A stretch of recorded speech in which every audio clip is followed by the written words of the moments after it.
शाहजेब बेटा, ये आजकल टीवी के ऊपर मेंटल हेल्थ की बहुत बातचीत हो रही है। यदि मुझे समझाओ तो सही तरह, ये मेंटल हेल्थ चीज क्या है?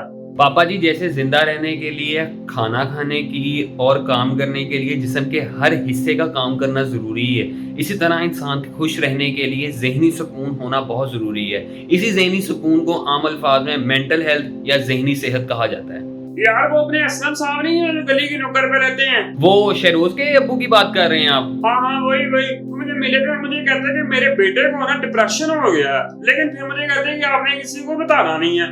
मुझे बड़ी हैरानगी सी हुई यार, किसी को क्यों नहीं बताना? इससे क्या फर्क पड़ जाना है? अगर बेटा अपने बाप से और बाप अपने बेटे से बात नहीं करेंगे तो फिर दुनिया वाले तो बात करेंगे। पापा जी, आपको पता है कि दुनिया में 7 अरब के करीब लोग हैं, जिसमें से 263 मिलियन लोग जो हैं उनको किसी ना किसी मेंटल हेल्थ का मसला है, और उनमें से 40 मिलियन लोग ऐसे हैं जिनको सिर्फ डिप्रेशन है और वो किसी और के साथ बात नहीं करते या अपनी बात किसी और को नहीं बताते, तो उनके मसले भी हल नहीं होते। अच्छा यार साले बेटा, सारी बातें तुम्हारी ठीक हैं। मुझे ये बताओ कि इन बीमारियों का पता कैसे चलना है कि ये बीमारी हो गई है अब? देखें, अगर आपको ज़रूरत से ज़्यादा नींद आती है या आपको नींद ही नहीं आती है, आपको कोई बेचैनी है या आपको कोई टेंशन है जिसकी वजह से आपका खाना खाने को दिल नहीं करता या कोई काम करने को दिल नहीं करता, आपका जिस्म आपको भारी भारी महसूस होता है, आपके दिमाग पे आपको बोझ महसूस होता है और आपको कोई और बीमारी ना हो या फिर आपको बेगम से मार पड़ती हो, तो आप समझ लें कि आपको मेंटल हेल्थ का इशू है। अच्छा अच्छा, तो तुम्हारे कहने का मतलब ये है कि अगर कोई परेशानी हो या कोई मसला हो और आप उसे अपने तक रखो और वो आपको अंदर ही अंदर से खा जाए, तो फिर आप उसे मेंटल हेल्थ कहते हो, फिर आप उसे मेंटल हेल्थ की बीमारी का नाम देते हो। 80% केसेस में यही होता है कि हम उन बीमारियों को अपने तक रखते हैं जिससे हमारी तबीयत और ख़राब हो जाती है। 20% केसेस में हो सकता है कि वो विरासतन आपके अंदर आ जाएँ। मिसाल के तौर पर अगर आपके अब्बू को गुस्सा बहुत आता है तो हो सकता है कि आपको एंगर और डिप्रेशन के इश्यूज़ हों।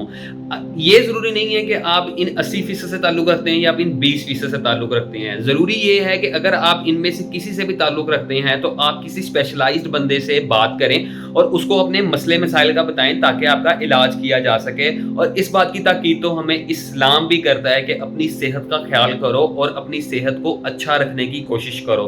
तो अगर आप इनमें से किसी से भी ताल्लुक़ रखते हैं तो आपको किसी ना किसी स्पेशलाइज़्ड डॉक्टर को दिखाना चाहिए। और WHO के मुताबिक तो हर नॉर्मल इंसान को एक साल में 2 दफ़ा किसी न किसी साइकियाट्रिस्ट के पास जाना चाहिए। अब्बू जी, आपको भी किसी न किसी साइकियाट्रिस्ट के पास साल में 2 दफ़ा जाना चाहिए। यार देखो, हमने ना हर चीज पर बात करने को लनत भेजना समझना शुरू कर दी है।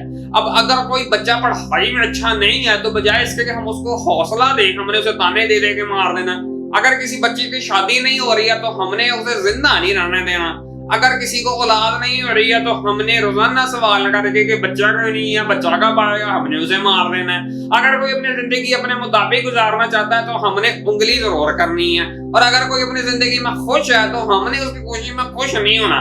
यार, जब तक हम दूसरों की खुशी में खुश होना नहीं ना सीखेंगे तब तक हम कामयाब नहीं हो सकते। दूसरों से बात करें, अपने इर्द गिर्द लोगों का ख्याल करें, दूसरों की खुशी में खुश होना सीखें। किसी का हाल पूछना, किसी के माँ बाप को दुआ देना, किसी की तारीफ करना, किसी को सलाम करना, किसी के लिए अच्छे जज्बात और ख्वाहिश रखना दूसरों को बहुत ज़्यादा खुशी दे सकता है, क्योंकि खुशी बहुत छोटी होती है, लेकिन जब आप इस खुशी को दूसरों के साथ बांट लेते हैं तो यही खुशी बहुत बड़ी बन जाती है।